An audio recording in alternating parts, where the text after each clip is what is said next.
इस कहानी का नाम है सेवा ही कर्म है। एक समय की बात है, एक गांव में एक युवा लड़का रहता था जिसका नाम राम था। राम एक महान योगी और धार्मिक आदर्शों का पालन करने वाला था। वह नए नए लोगों की सेवा करने में समर्थ था और यह जानने के लिए हमेशा तैयार रहता था कि उनके पास किसी की मदद की ज़रूरत हो सकती है। एक दिन गांव में भीड़ लगी और लोगों का आपस में झगड़ा हो गया। उनमें से एक बूढ़ा आदमी बहुत परेशान और निराश हो रहा था। राम ने उसे देखा और समझा कि इस व्यक्ति को किसी मदद की ज़रूरत है। वह उसके पास गया और उसने पूछा, आप किस परेशानी में हैं? क्या मैं आपकी सहायता कर सकता हूँ? बूढ़ा आदमी चिढ़ाई भरी आवाज़ में उत्तर दिया, तू क्या मेरी मदद करेगा? तू मेरी समस्याओं को सुलझा नहीं सकता है। राम शांत रहा और धैर्य से बोला, अगर आप मेरी मदद लेने के लिए तैयार हो तो मैं अवश्य आपकी मदद करूंगा। बूढ़ा आदमी यह देखकर राम के सामर्थ्य से आश्चर्यचकित हो गया। उसने सोचा, यह युवा लड़का धैर्यपूर्वक मेरी मदद करने के लिए तैयार है, मुझे इस पर विश्वास करना चाहिए। उसने राम को बताया कि उसके घर में आग लग गई थी और उसकी सभी संपत्ति जलकर नष्ट हो गई और उसके परिवार ने उसे बेरहमी से बाहर निकाल दिया और उसके साथी लोग उसकी मदद नहीं कर रहे थे।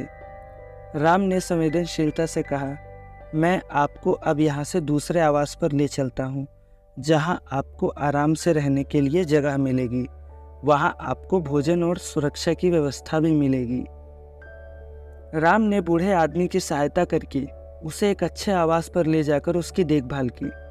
बूढ़े आदमी उसके प्रति बहुत आभारी था और वह राम के प्रति गहरी श्रद्धा और सम्मान का भाव बनाए हुए था। राम का संदेश गांव में फैल गया और लोग उसकी सेवा करने की प्रेरणा लेने लगे। और समय बिताते ही राम के साथ एक छोटी सी सेवा टीम बनी जो गांव के गरीबों और असहाय लोगों की सहायता करने के लिए काम करती थी। इस टीम ने भोजन, आवास, वस्त्र और शिक्षा जैसी आवश्यकताओं को पूरा करने का प्रयास किया। राम ने देखा कि सेवा करने के द्वारा उसे कितनी बड़ी प्रभावशाली परिवर्तन हुआ था। वह अपनी सेवा से न केवल दूसरों की ज़िंदगी में परिवर्तन लाने में सफल हुआ, बल्कि अपने आप में एक बड़ा संदेश बन गया। उसकी सेवा से लोग एक दूसरे की सहायता करने की भावना में बदल गए और साथ ही में एक ऐसी सामाजिक परिवर्तन आया जहां सभी मिलकर एक दूसरे की मदद करने के लिए साझा आगे बढ़ सकते थे। इस कहानी से हमें यह सीख मिलती है कि हमें आपसी भेदभाव छोड़कर सभी में सेवा करने की भावना रखनी चाहिए। सेवा ही एक ऐसी शक्ति है जो हमें एकजुट करके सामाजिक परिवर्तन लाने में सक्षम बना सकती है। यह हमें समझाती है कि हमारी सेवा किसी भी स्तर पर महत्वपूर्ण है, चाहे हम एक व्यक्ति की सेवा करें या समुदाय की।